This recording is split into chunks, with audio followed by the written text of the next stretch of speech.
Hello everyone, welcome to my YouTube channel Examination Specifications. Today in this video I am going to deal with section 14 and 15 of Hindu Adoptions and Maintenance Act 1956. I have already covered up इस section से पहले की previous videos. People can check out in my playlist of Hindu and laws. ठीक है, Hindu laws की मेरी playlist है, उसमें you people can check out videos. अब देखो सेक्शन 14 क्या बोलता है. It talks about determination of adoptive mother in certain cases. ठीक है, determination of adoptive mother in certain cases के बारे में बात करता है. अब इसका सबसेक्शन 1 क्या बोलता है. Where a Hindu who has a wife living adopts a child, she shall be deemed to be the adoptive mother. देखो, इस सबसेक्शन का सिंपल सा मतलब ये है, where a Hindu who has a wife living adopts a child. एक हिंदू है, वो उसकी वाइफ लिविंग है यानी कि जिंदा है, और वो वाइफ क्या करता है, एक चाइल्ड को एडॉप्ट करता है. तो जो हस्बैंड है खुद तो क्या कहलाएगा, एडॉप्टिव फादर, और जो वाइफ थी उसकी जो लिविंग है, डेफिनेटली वो क्या कहलाई जाएगी, adaptive mother of that child. she लिखा ना, she shall be deemed to be the adoptive mother. So where a Hindu has a wife living, ठीक है, adopts a child, then that wife is known as the adoptive mother of that adopted child.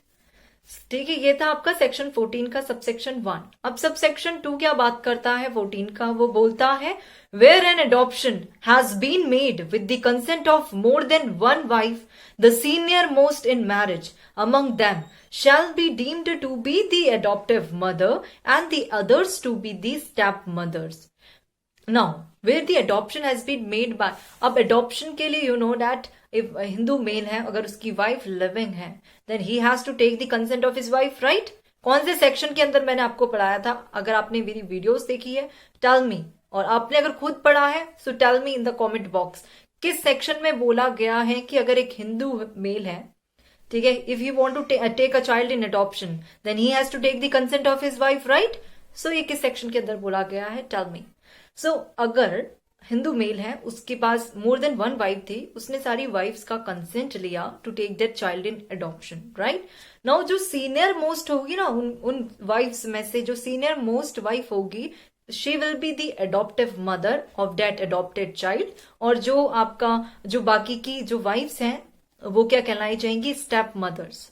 याद रखना ये point, ठीक है. Adaptive mother कौन होगी, हम क्या पढ़ रहे हैं, सेक्शन 14 पढ़ रहे हैं, वो क्या बात करता है, determination of adoptive mother. So adoptive mother कौन होगी यहाँ पे, जो सीनियर मोस्ट मदर होगी, that she will be the adoptive mother, and बाकी की सारी जो अदर वाइफ्स थी, she will be the adoptive step mothers of that child. ठीक है, एडॉप्टेड चाइल्ड की वो स्टेप मदर्स कहलाई जाएंगी. This was as per section 14 subsection 2. Now section 14 subsection 3 क्या बात करता है. सबसेक्शन 3 ऑफ सेक्शन 14 क्या बोलता है, वो बोलता है वेयर अ विडोअर और a bachelor adopts a child, any wife whom he subsequently marries shall be deemed to be the step mother of the adopted child. Now एक बैचलर है suppose, ठीक है, एक विडोअर है या बैचलर है, अगर वो एक चाइल्ड को अडॉप्ट करता है, अब बाद में if he marry any wife any other lady, उसने चाइल्ड को अडॉप्ट करा, now he subsequently marry a lady, अब जिसके साथ उसने शादी करी, she will be known as the step mother of that adopted child, not adoptive mother. Adoptive mother नहीं कहलाई जाएगी, she will be called as step mother of that child. ठीक है, उस चाइल्ड की स्टेप मदर कहलाई जाएगी वो जिसके साथ उसने शादी करी है, मैरी करी है, that wife of that man. Now where subsection 4 क्या बोलता है सेक्शन 14 का, वो बात करता है वेयर अ विडो और an unmarried women adopts a child, any husband whom she marries subsequently shall be deemed to be the stepfather of that adopted child.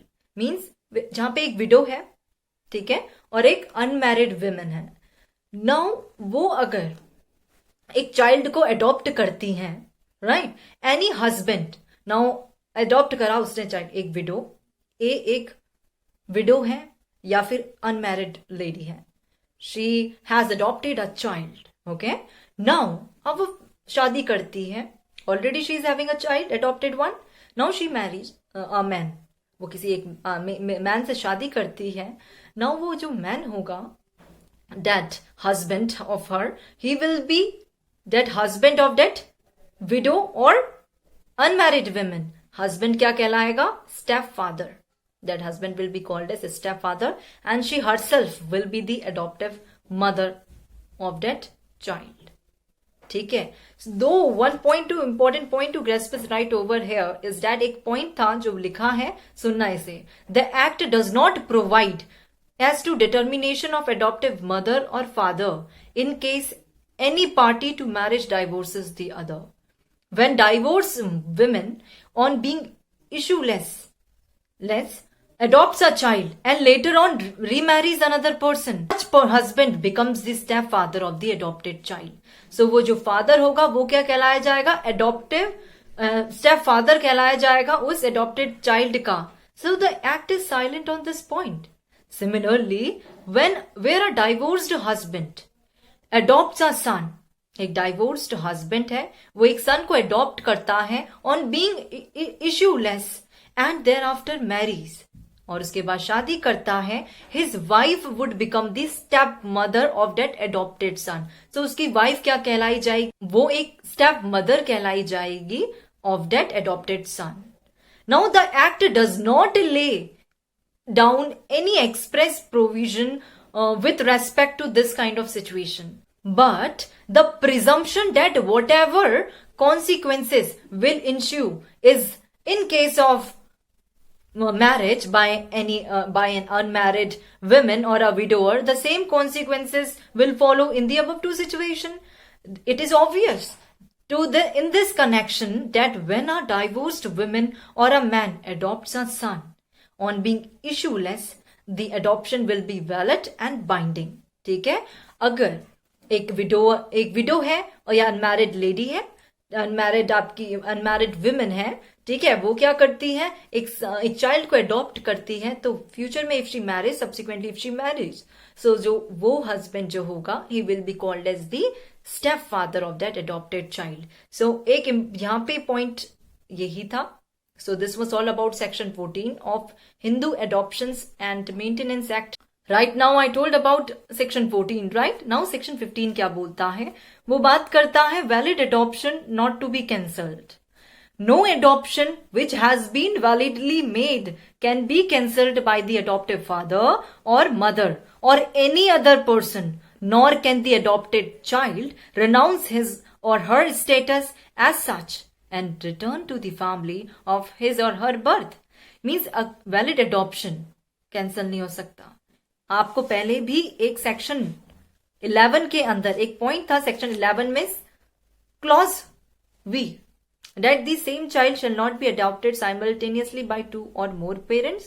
ठीक है. इस सेक्शन को इस वाले सेक्शन 15 के साथ को रिलेट करना. ये बोलता है valid adoption not to be cancelled. ठीक है. एक बार अडॉप्शन बन गया, no adoption which has been validly made can be cancelled by the adoptive father और मदर और एनी अदर पर्सन. एक बार अडॉप्शन हो गया तो हो गया, वो कैंसिल नहीं करा जा सकता. Nor can the adopted child renounce. अगर अडॉप्टेड चाइल्ड जो है ये नहीं अपने खुद ही नहीं बोल सकता कि I don't want to live with them. Adopted child cannot himself renounce his or her status as such and return to the family of his birth. Adopted child ये नहीं बोल सकता कि I want to go back to the family जहां मेरा birth हुआ था. He cannot say this. So जो एक adopted child है वो अपना status को renounce नहीं कर सकता, cannot renounce his or her status as such, and valid adoption cannot to be cancelled. No adoption which has been validly made, अगर एक adoption validly proper तरीके से हो रखा है तो वो ऐसे क्या नहीं हो सकता, कैंसिल नहीं करा जा सकता बाय द अडॉप्टिव फादर और mother, even by the child himself as well.